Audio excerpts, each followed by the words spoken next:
Hello guys! So ito na naman po, another video na naman po, update na naman po sa buhay-buhay dyan.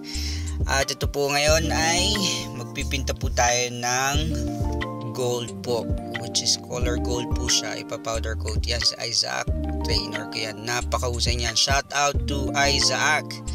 Napakahusay niyang powder coater. Ayan, so kailangan din po pala natin mag-mask tsaka mag-salamin kasi yung alikabok or yung powder niya maaaring pumasok sa ilong tsaka sa mata.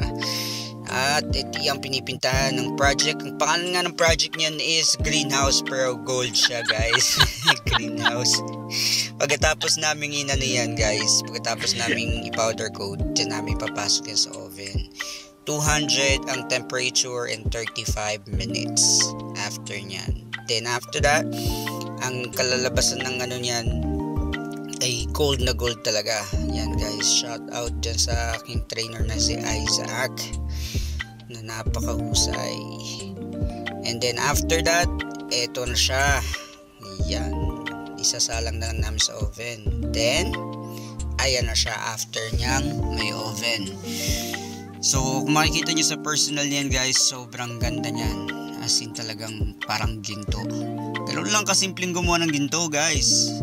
At di nyo na kailangan maghanap or pumunta pa sa mga kung saan may ginto na. At iyan ang first project or first level na i-deliver ko sa Oakland guys. Thank you so much and shout out kay Kuya Andy. Shout out. Thank you so much guys. Bye bye.